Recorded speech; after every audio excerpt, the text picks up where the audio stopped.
Thank you so much. So the first session, the topic is a very interesting one. As you already know, we are talking about how UK and India can aim for future fintech collaboration and regulatory alignment post the India-UK Free Trade Agreement.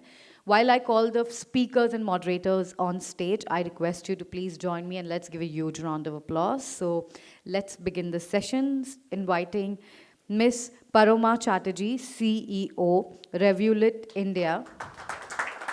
Mr. Amit Hooja, founder and CEO, Paysecure Technology.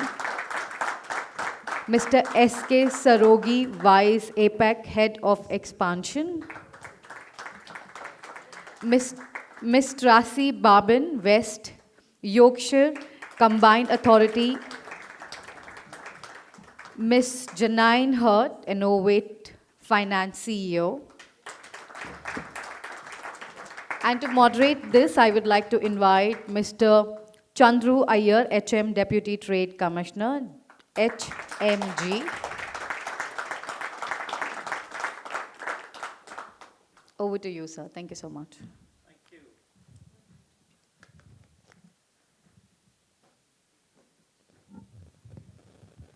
Thank you.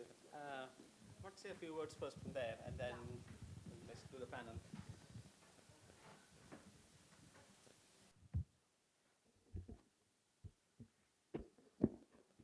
Excellent. Morning, everyone. Absolutely delighted to be here today. And it's just been a phenomenal 24 hours since yesterday. Extremely proud and delighted that we have one of the biggest ever trade delegation from the UK to have ever gone anywhere in the world. So give it up for that. Led by our amazing Prime Minister, Sir Keir Starmer, and just the way India has been welcoming to him, his ministers from the cabinet and the entire delegation. Really, really thankful to everyone in India, right from PM Modi onwards, for making this visit extremely special for all of us. And it's special because there's a lot of special things that have been happening over the last, should I say, few years, but more importantly, over the last few months. I just go back to November 24 when the two prime ministers met at Rio on the sidelines of the G20 summit. And I think something like the discussion went like, I think we've had enough of the talking, let's just go ahead and do it. And that kickstarted for us here as the Deputy Trade Commissioner and the Deputy High Commissioner.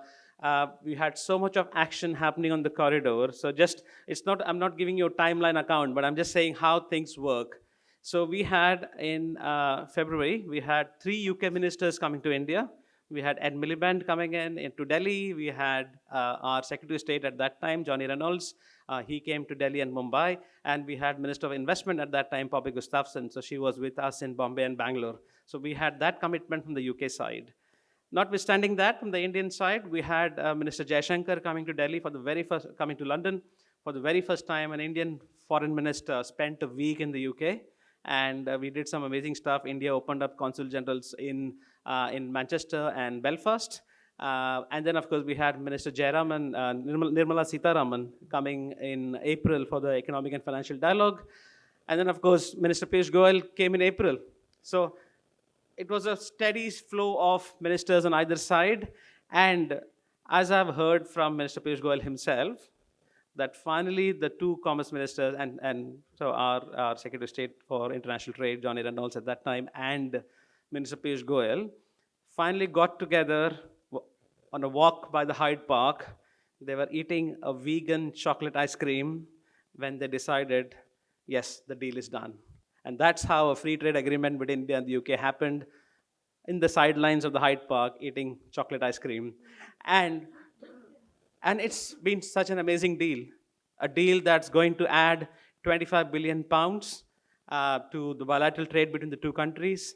It's going to add 5 billion into the GDP of the United Kingdom. And I'm sure it's going to have similar kind of effect on the Indian side. It's going to put 2 billion pounds more into the pockets of our wonderful residents of the United Kingdom who contribute significantly to the various sectors, including the fintech sector, and likewise going to be the same on the Indian side as well. And of course, the two prime ministers met in July. when the deal was actually done, and we had announcements almost worth £6 billion, generating jobs on both the sides. So it's just been an amazing, should I say, 8-9 months. But as the dialogue goes in the Bollywood world, picture abhi baki hai mere dost. So the picture is this: that how do we deliver on all that has been agreed between the two countries in terms of the trade deal? And I very strongly feel, as someone who's based in Bangalore, that technology and fintech is going to be at the very core of achieving those big numbers, those big targets that we're talking about. So I'm not a fintech expert, so I'm not going to go into the nitty-gritties of it, but we got some wonderful experts with me who are going to be talking to us about what makes India an amazing destination for British fintech businesses to come and do business here, but also at the same time, why all of you should be considering UK as the best place, the only place to expand your business and make it a really, really global business. So without much ado, I'm going to kickstart the panel discussion. Thank you for being here, and I'm really keen to keep it very, very interactive, so please keep your questions coming in. We'll have enough time for questions. But yeah, being the moderator, I've got the prerogative to ask some really tough questions to begin with. So without much ado, I'm going to kickstart the panel discussion. Thank you. Without a doubt. Excellent. So let's kickstart this. Should we go with Paroma to begin with? Yeah. Yes, sir. Fire away. Revolut India. Yes. Big story of the last 3 years. Yes. And apparently the biggest story from GFF yesterday. Okay. We'll wait to hear more on that. For Revolut, what's the importance of the Indian market? And why you're here? And what are your plans for the future? Why am I here? Because you called me? Yeah. Why is Revolut here in India? That's the question. Yes. Okay. After that lighter note, coming to what you actually asked, I will take you back a few years to 2021. Revolut was all of 5 years old in the UK, was valued at $5 billion, and it had close to 20 million customers across the UK and Europe. And then, as we all know, the famous big C, COVID, hit, which affected all financial services businesses, including Revolut. Then Revolut had to step back and think, if we have to recover after this entire COVID setback, what has to be our strategy to make this into the ambitious behemoth that Revolut wanted to become? And the answer lay in expansion. Expanding the borders beyond UK and Europe to other frontiers in the world. And when you think that, literally the first country's name that crops up for a British company is India. It was actually a no-brainer at that point of time. At least that's what I was sold when I was asked to step in as CEO and run this expansion charter over here. Now, the reasons why India appears to be attractive, sorry, if that's interrupting with the mic, you can keep that somewhere else there. Here you go. Yeah, the reason why India is attractive was three things. One is obviously the scale. And here I'm not talking about the entire 1.6 billion population, but even the top 200, 250 million Indians, global Indians, who have ties with the UK, who have friends and family living in the UK, who travel to UK for tourism or for business. So it was a very vibrant potential corridor, and therefore it was the first reason driving that no-brainer decision that the number of people at scale that this British company could tap into could come only if we entered India. The second aspect that was attractive from our lens was the entire digital public infrastructure of India. Because while in the UK, we were leveraging UK's open banking architecture as Revolut, in India, the entire identity stack, the entire verification stack, the entire account aggregator framework, and of course the payment rails of UPI, which was looking at internationalizing, Revolut thought that this is very strong tech stack that if Revolut as a British company were able to leverage overall to be able to deliver services even beyond India to Europe and the other countries that Revolut was already present in, it would make Revolut a super powerful technology company of the UK. That was the second reason. And the third reason was they found me. Yeah, that's a very compelling reason, isn't it? Thank you, Paroma. So we've just heard why, or what are the main reasons for a British business like Revolut to look at India. I'm going to go to Janine next. A lot of wonderful Indian fintech businesses in the room. Come to the UK. Why should they come to the UK? Because we've got the best fintech ecosystem in the whole world, although India has a pretty good one on par with that. Yes. Listen, the UK is a global hub for fintech, and there's a few reasons for that. In terms of investment, for the last 10 years, we've been second in the world, only behind the United States. We generally receive more investment than almost all of Europe combined. We also have the best entrepreneurs and the innovators in the whole world that are driving that. In addition, we have an incredibly supportive government, and I have to say it's been such an honor to be part of the delegation. As you mentioned, there's so much energy, there's so much excitement about that. And this government in particular has a real appetite to help drive forward the innovation agenda, the digitization agenda, and support fintech more broadly. We also have very proactive regulators in the UK, and we're seeing even a step up in that in terms of the leads reforms as well. And we also have great talent, and that's another opportunity for us to look at the engagement between India and the UK in particular. But it is the place to be if you're looking to scale your business and grow your business, and you'll find that supportive environment in the United Kingdom. Excellent. And can I have a follow-up quick question on that? So what can Innovate Finance do to help businesses like here in this room in terms of the support that you can give? Absolutely. So Innovate Finance is the industry body for UK fintech. We were set up 10 years ago off the back of a government consultation, but we were set up completely independently so that we could support and advocate and lobby on behalf of the sector. And ultimately, we are the center point for all things fintech in the UK. So we represent the fintechs from your earliest stage companies through to your highest growth companies. We run something called the Unicorn Council for UK fintech, which is the CEOs of those unicorns in the United Kingdom. And we bring together the whole community, connect them up into investors, into potential partners, including many of your large institutions that are here today, like Citi, JPM, et cetera. And we also connect them directly into the regulators and to government as well. And we work closely with the City of London, who is here in addition to help support the whole community. Thank you, Janine. Yeah, so we have the chair of the Policy and Research Committee of the City of London Corporation, the Square Mile, where I began my career in the UK. And it's quite interesting, just a few seconds to talk about it. We could almost see the advent of the fintech happening in front of our eyes, where the Square Mile kind of merged with the tech ecosystem. So it was like, you know, the Liverpool Street merging with Old Street, and the tech and the financial ecosystem coming together. And at the cusp of that is where all the big boys of the fintech are today. So it's almost like very, should I say, it kind of reflects how the fintech sector has evolved in the City of London.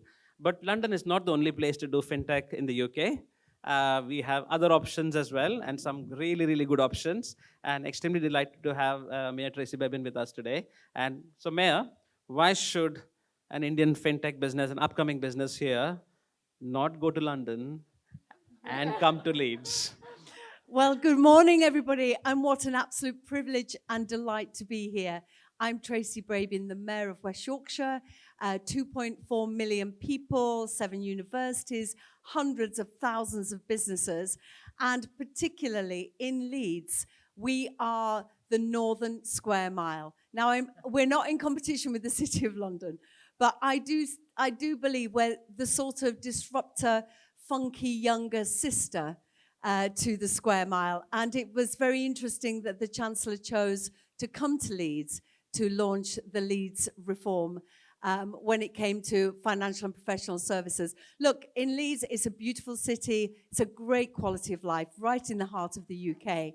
But what's also magnetic about Leeds is that it's the Bank of England is there and they're expanding. The Wealth Fund is there and they're expanding. The FCA is there, they're expanding and innovating. And I also think we're a magnet for the unicorns. Only recently we welcomed Go Cardless to Leeds, who are expanding. And alongside Indian businesses like Emphasis and Mastec, I was here a few years ago in India and was privileged to go home with the promise of 1,000 jobs from Emphasis. And this is what the relationship is about, because mayors are the sort of new game in town in the UK.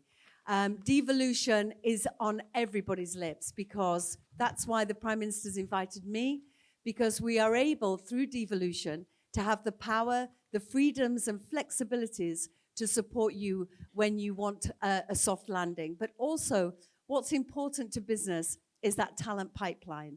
And with my freedoms and flexibilities, my responsibility for the adult education bill, adult education, and also skills, I'm able to provide businesses with talent that is also sticky. We have a very sticky graduate retention. Our 7 universities are world leading. We have the highest number of AI and data analytics postgraduate students at Bradford University, and we have a young and diverse population.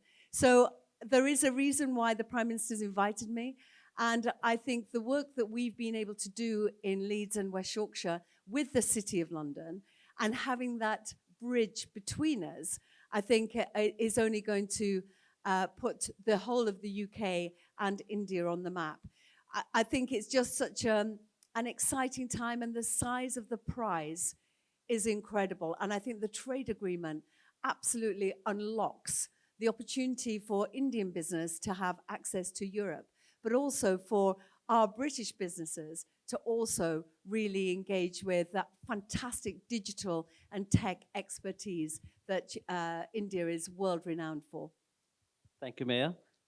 If that doesn't motivate you to come to Leeds, then I don't know what will. Thank you for doing that. But I think, how do businesses take that decision when they come to the UK, where to go, or even coming to the UK? What are the options they look at? And what is the success mantra look like? So we got a live case here. We've got Paysecure. Amit, thank you for joining us.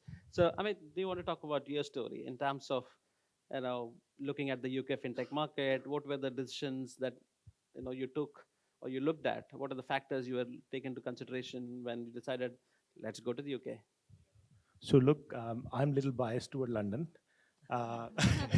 You'll get over it. You'll get over it. It's got great Indian food. Bradford, I'm just saying. Anybody know Bradford? It's the home of great food. No, look, as a personally, the choice was from a perspective of where do I want to live and where do I feel comfortable and where do I want to raise my kids and where are they going to be. So that was more of a personal story. But looking from a business perspective, UK is a fantastic place to set up business. The frameworks are well defined, especially from a fintech perspective. It's amazing, the talent pool you get, the understanding you have. So from an Indian business perspective, if I can build the use case or build it a little bit more, look, the business is already there, it's happening. There are lots of use cases. Whether it's remittance to India or reverse remittance from India to UK, it's all happening. There is cross-border marketplace happening. Look, all the industries, if we look, and it's going to happen to the Indian companies, it's going to happen to UK companies, and all of this government interconnection helps growing, boosting it more, is all the companies are going global. And it's creating massive scale. It's creating efficiencies. We can access to the talent pool in both parts of the world or all the parts of the world. But if you look at from other perspective, payments are going in other direction. They are more and more fragmented. More and more innovation happens, so more fragmentation happens. The regulators want it to be regional. They don't want global networks for some reasons, and it helps the ecosystem. So if I can build the use case for from that perspective, from UK to India, look, everybody should have talent hubs here. There's great talent here from technology perspective. There is a well-defined ecosystem of fintech talent. But not only, if I look at from the scale perspective, and coming back to that point, probably Indian fintech market is 10 times the size of UK. But if you look from a investment perspective, and you can attribute a little bit it to cost of living and cost of talent and all the good reasons to be here. The investment that has gone into Indian ecosystem is is um, is is 5 times less. So you are able to achieve more with your dollar value coming from UK to India, establishing businesses here. And the scale you get, it's massive, it's amazing. And I think after US, this is the only market where there's massive scale. People are family, they think in a similar way, more or less. They speak different languages. Yeah, There's South and we speak North, English. Yeah, yeah. there's South and thanks to you guys. Yeah, there's no American businesses in the room. So it's great from that perspective, and another case for Indian businesses going to UK. Look, not only it's also a growing market. By the way, it's not a stagnant market. You also get a launch pad for going into other markets. And it's a great place to be, to set up a business and access to Europe, access to other Western countries, where you get that scale. Yeah, yeah. So I think I can sum up. Thank you, Amit. If I can just add to what Sure. he was saying, I think this is a brilliant example of the whole India-UK corridor that we're talking about. Indian companies going to the UK, apart from the UK business, getting access to other countries from there, like Europe. Likewise, British companies coming into India, like Revolut, we look at building to serve the Indian market, which itself gives scale, but also set up the frontier to the rest of Asia Pacific from here. So it works brilliantly both ways. And on that note, I'll add another aspect of what lubricated our journey as we came into India. We've been joined by the gentleman himself, like the City of London and Mayor yourself from Yorkshire. We have the CEO of the Karnataka Digital Economy Mission who's just joined us.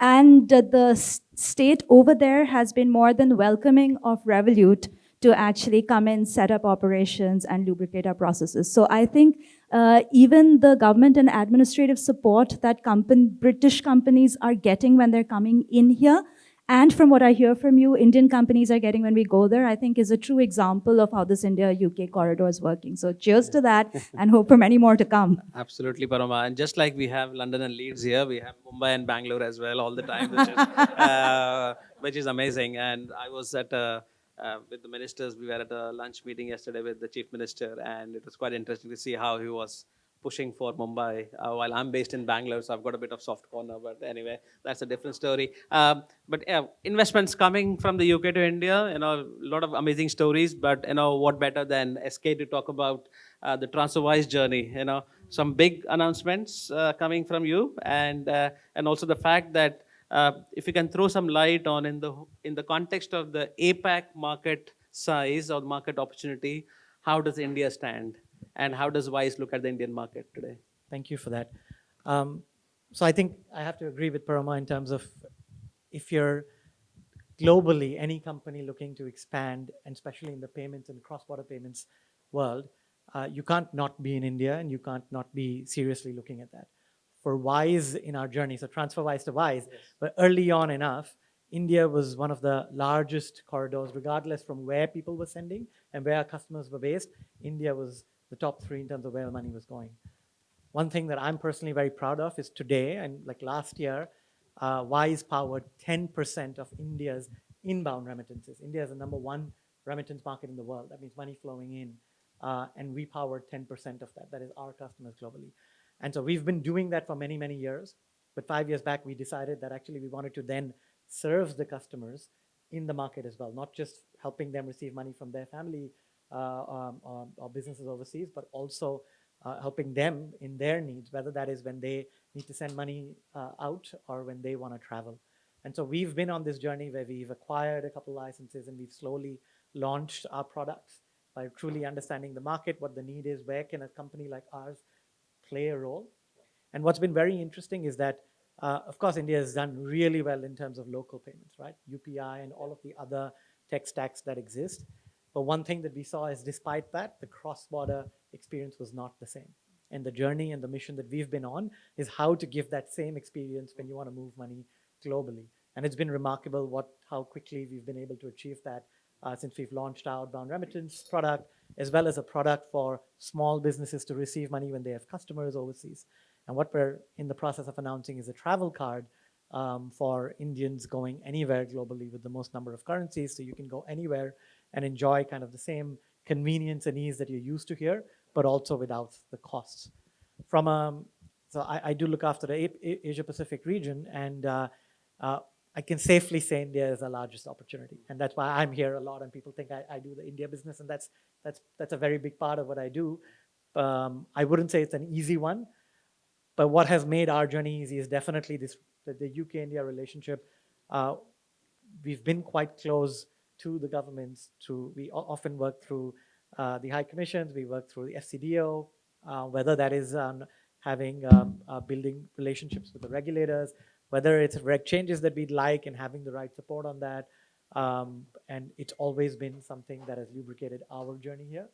Earlier this year, one of the other things that we did, as I've heard some of the others say, we've set up a global hub office here in Hyderabad. Yep. So a different choice for us. We went really deep in understanding what is best for us. In a matter of less than 6 months, we're in a few hundred people already, and I'm pretty confident we're going to be in the thousands sooner than later. And that's not a back office, or that's not just a tech hub. It's a global office that we're setting across all functions to support our teams everywhere. And so it's one of the largest markets. It's a great fintech market in itself. There's a lot of good talent, tech operations and other functions as well. And so, yeah, I mean, you can't not be in India, but I wouldn't take it easy because customers are used to very high standards. And so that's why we think there's a place for us. I'm sure Sanjeev is going to talk to you afterwards and say, why not Bangalore? So, but that's a different... Yeah. No, I think just such amazing stories on the corridor. But I think the main reason for the session, one of the topics in the session is that, the free trade agreement, also known as the comprehensive economic and trade agreement. For businesses like, for example, Wise and Paroma at Revolut and Paysecure, how do you look at the FTA? In the sense that, it's a very loaded question, but just from the perspective. Yeah, okay, so just getting some basics right. Yeah. This is being recorded, right? Okay, no, I have to calibrate what I think about the FTA based on the level of recording of this conversation. So can I just quickly say that the FTA as a process, so the FTA was signed in July. The Indian side, it's a very easy process that the cabinet has approved it, and so from the Indian side, the deal is done. From the UK side, we still need to get it ratified by both the House of the Parliament. So that process is ongoing. So we do expect over the next few months that process gets completed, and then the trade deal actually up and running. But even without the trade deal not being up and running, the general perception is a lot of optimism, a lot of positivity, including this delegation of 130 companies who are in Mumbai over the last 2 days. So a lot's happening, but from a business standpoint, how are you looking at this trade deal? Paroma. Thanks, Chandru. While a lot of effort has gone in over the last 5-6 years to get this set up to the shape it is in, and we're waiting and cautiously optimistic about it getting ratified. But I think at best, what an agreement like this can serve for us as an industry is a catalyst. It can catalyze certain actions, but the actual impact is defined by how industry takes it and what industry does on top of it, using whatever other basic framework or guidelines laid out in the SETA. So out of all the sectors that are covered in the SETA, coming specifically to finance and into fintech, which is more our domain over here, I think the one thing that stands out for me is certain restriction criteria which were there earlier, the proposal to get those lifted. For example, the number of bank branches that can be set up on both sides of the border. I think that's encouraging in terms of the two governments agreeing in principle to lift restrictions from both sides. But what I think would really facilitate action on this is if as industry and policy making bodies, we leverage that to go and even take it further to leverage each other's strengths. What I mean by each other's strengths, the way I see it is the UK brings a very sophisticated and deep capital pool. One. And it is also at the cutting edge of global innovation.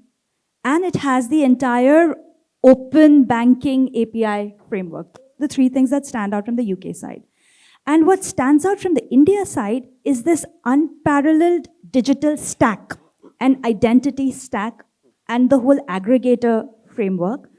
And second, a lot of mechanisms of scale, unparalleled scale in this particular country.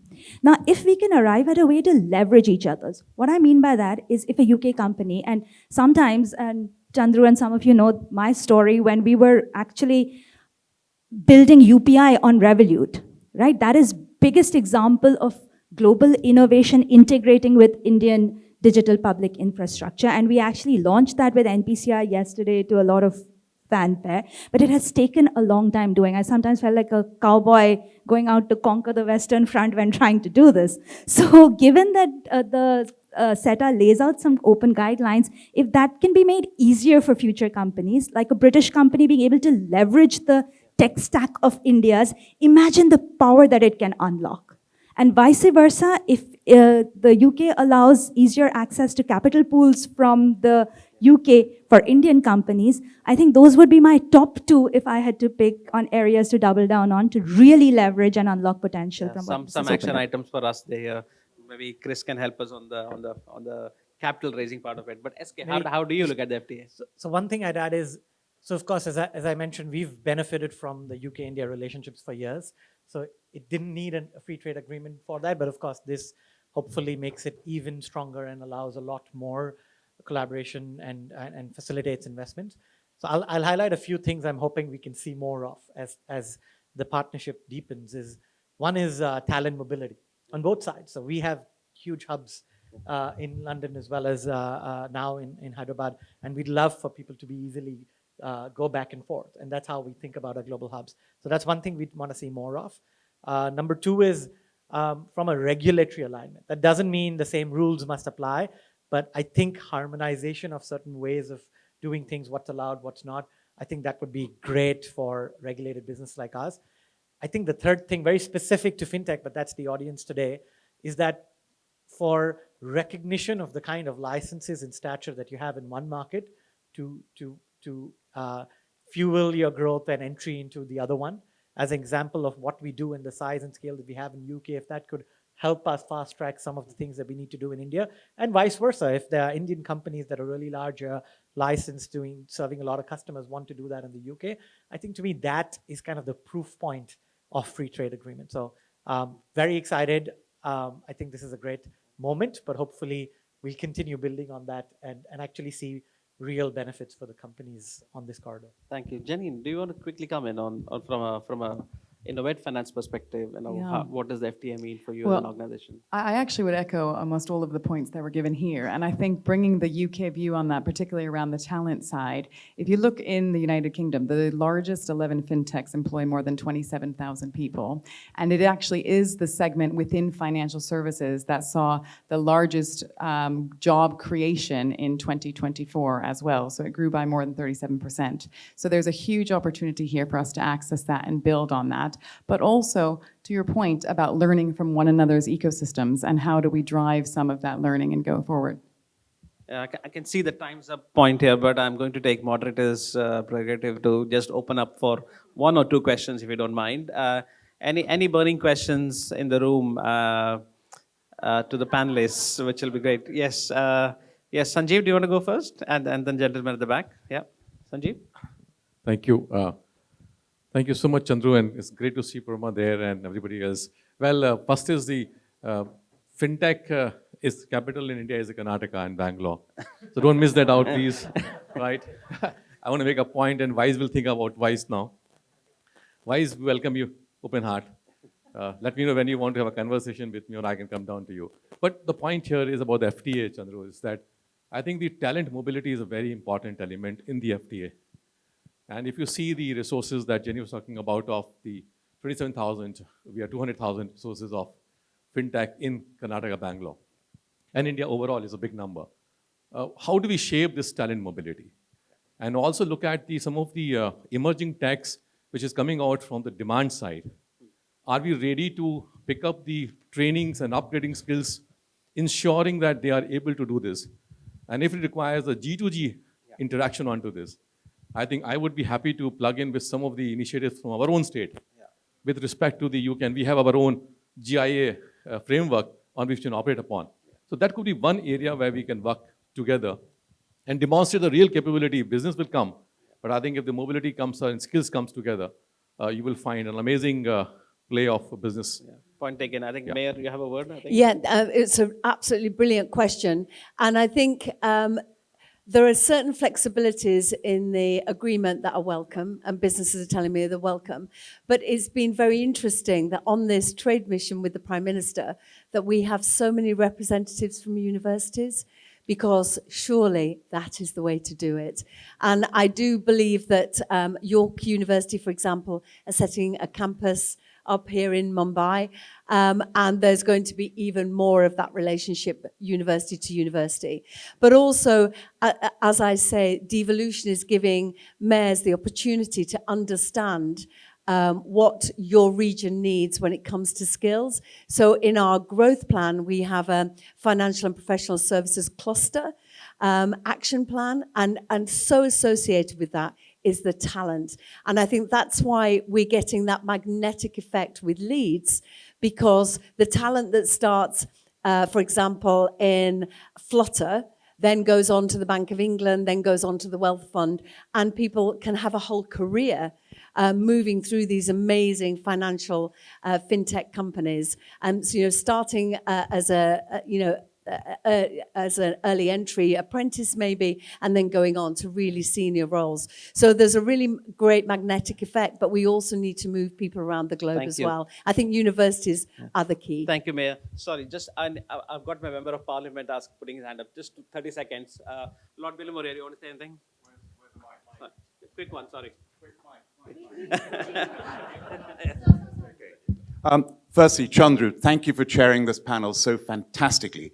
The point I want to make is this. We've signed this free trade agreement after 3.5 years of negotiation. This is just the start. This is going to be a platform to build on. And what's brilliant about these businesses over here, and I know your chairman, and we've got Monza over here, I've got friends of mine who are unicorn founders. These businesses have started from nothing, and in 5 years, 10 years, are just rocketing. In the UK, which is a tiny market of just 70 million people, and here 1.4 billion people. And the partnership potential in this field is more powerful than anything, especially with AI coming along, let alone quantum in 5 years' time. So here's the partnership. The UK, London, and the North, financial center of the world, top two always, always. Fintech, number one. Green finance, number one. UK partnering with India, the land of the cleverest people in the world, is unbeatable. Thank you. No better way to end this panel. Please give it up for all my wonderful panelists. Thank you. Thank you. Thank you. Heartfelt thanks. If I can add to your point, sir. Look, with the trade pollinating and going from here, there, over there, there's a big barrier, which is understanding of cultural orientation. India is a totally different place. UK is a different, there is a huge diaspora, but there is still a lot of cross-pollination needed. And we see it in our teams also. Although we are same company, we have a bunch of people in India, not in Bangalore. But the way the people think in UK, they need to understand from that perspective. And likewise, from the other side. So the mobility of people is very important, movement of people spending time from here to there and there to here. It's absolutely important. Thank you. Thank you so much.